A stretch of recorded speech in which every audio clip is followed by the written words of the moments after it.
gotta go. Like, but we gotta go back to. You got a West African term about the bird that's next turning around, picking his egg up off his back called Sankofa. He's going back and getting it, something that was left behind. The full descriptive term is it is not taboo to go back and get it. That's what Sankofa means. There ain't nothing wrong with going back and getting it. When you go back and get it, you'll realize why there's nothing wrong with it, because it was yours in the first place. Now, Sheikh Obama happened to have found this city called Tuba.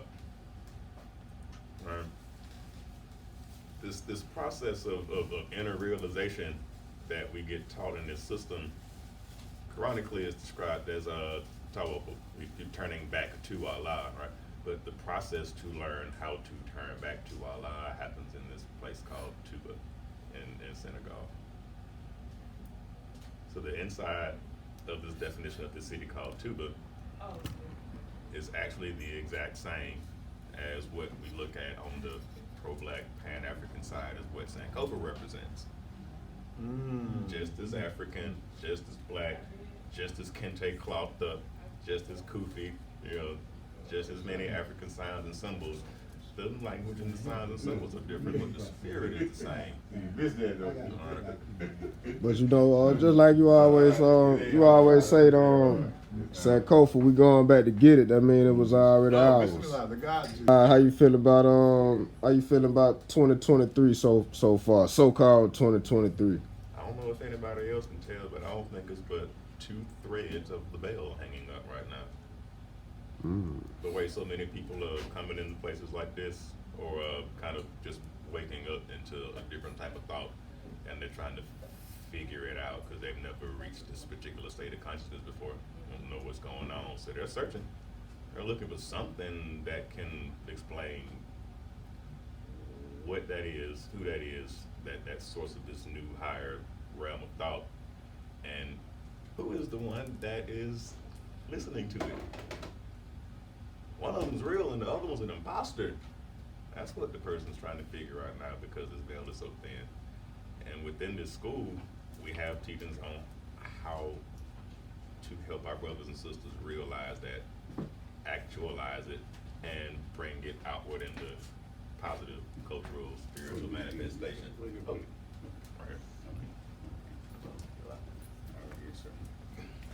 I'm trying to get off this bad meat for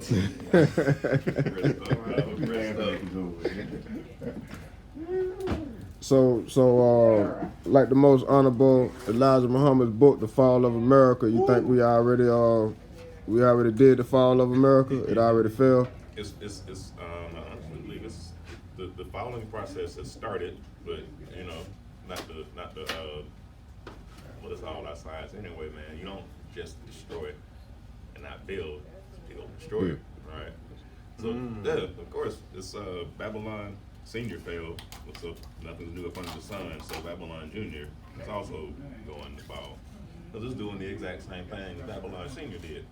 But here we are, stuck in that, trying to figure how we got here, who we are, figure ourselves out, and where we came from, to try to connect back with all of these things. Those are four positive thoughts that we're having about just going backwards. But in order to do that, what we got to do, we got to cut off four things. That's the beauty of these teachings from this guy right here. The four enemies have to be cut off for any positive things to come forth from them realms of thought. Little Arabic English flip. Nafs, Hawa, Dunya, and Shaitan. Ego, lower self, Nafs. Hawa, carnal passions and desires. Oh, work is so stressful, man. When I get out of work, I'm gonna go to the gas station with my kufi on and prayer beads on and buy a 32-ounce old English. I was stressed out at work. Really cut off that carnal attachment to that stuff, because it's not gonna help you raise your vibration. It's gonna lower it. That's Hawa Dunya. Dunya is world, or on the inside is materialism. Right? Buddha mentioned in one of his last discourses that amongst all conditioned things are impermanent. All of that is impermanent.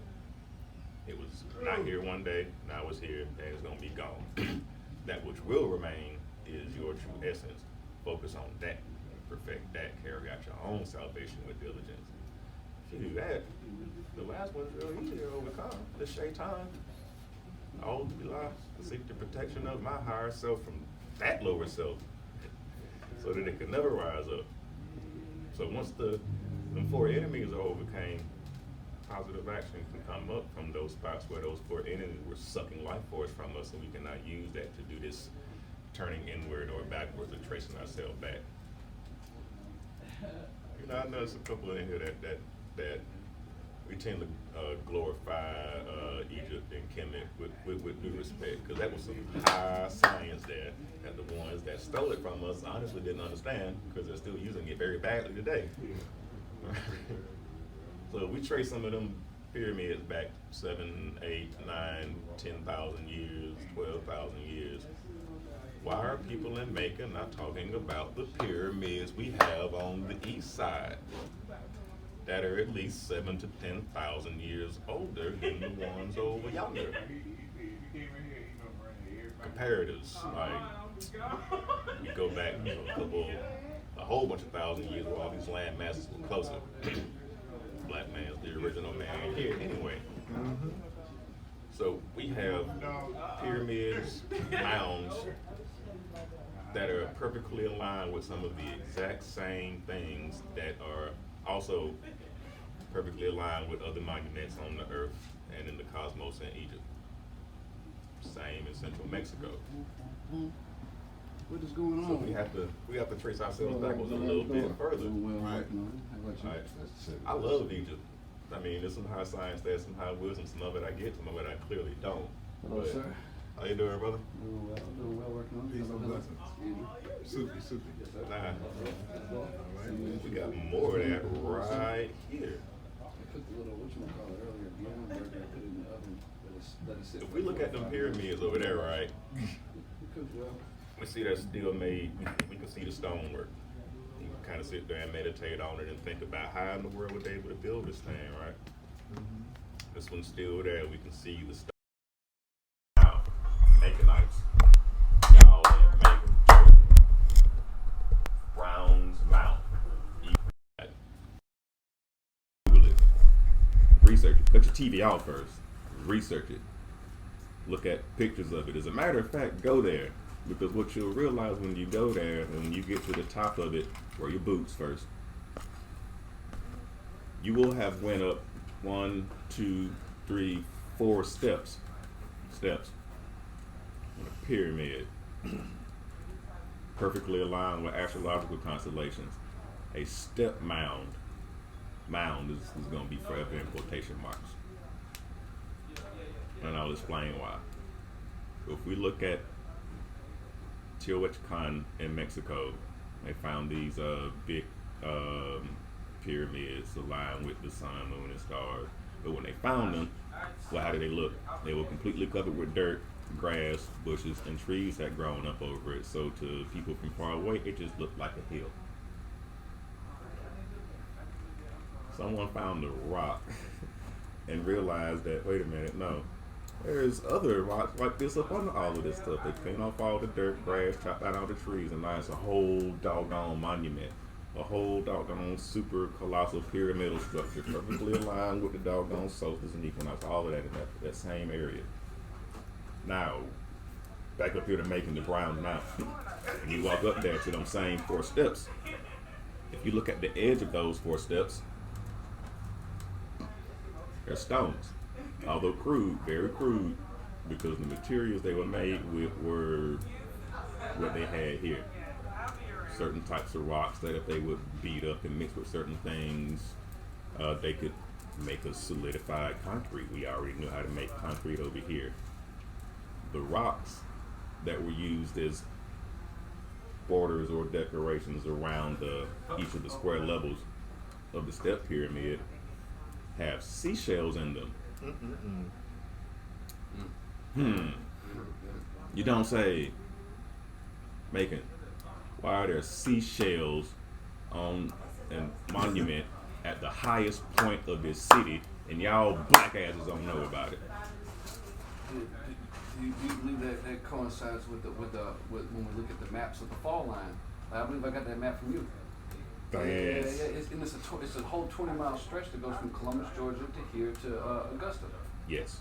And it's interesting because we have 3 rivers that connect in each point too. And these are the points where these 20 miles where it's supposed to be, we have a very sharp descent. Yes. So we even had waterfalls. So that sharp descent could have been a coral reef.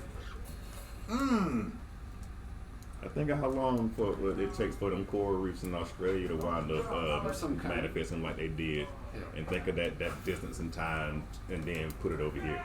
And now we got a monument with geopolymer concrete as ornaments around the outside of each stage that has seashells in it. Find a seashell in them bricks over there and eat it. You won't. And had already went through the crude stage of learning how to make these structures over here first. Some of those Moors that say we were here first, they're right. You get lost in some ideologies and whatnot, but they'll get over it because the veil's thin, remember? We were here first. The science was perfected over there in a way that now it's still standing. Brown's Mountain over here at the back corner is crumbling and falling down, hopefully to reveal the stonework up under it. Yeah. And hopefully and if that happens, the people will have no choice but to see it.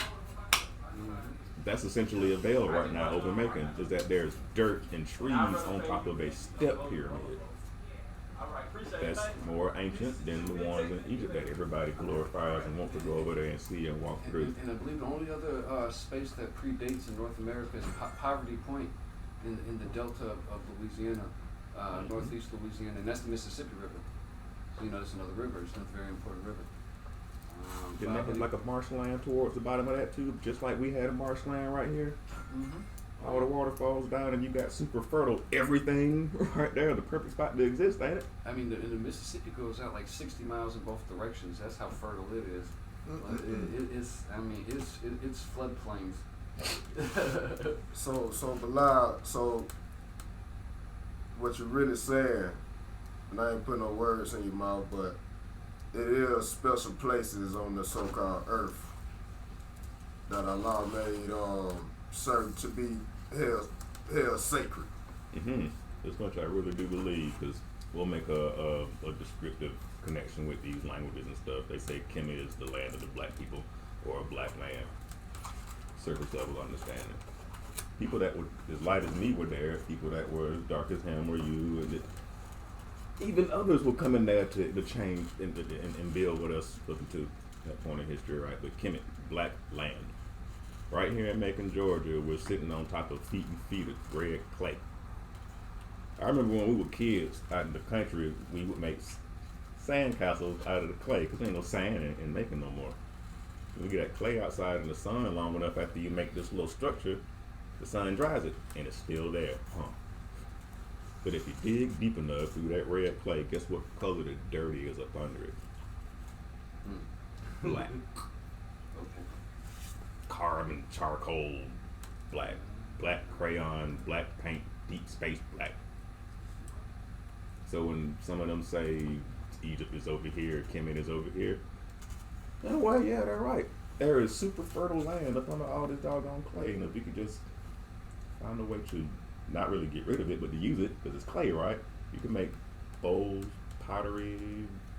People are using pounded earth to make houses in West Africa.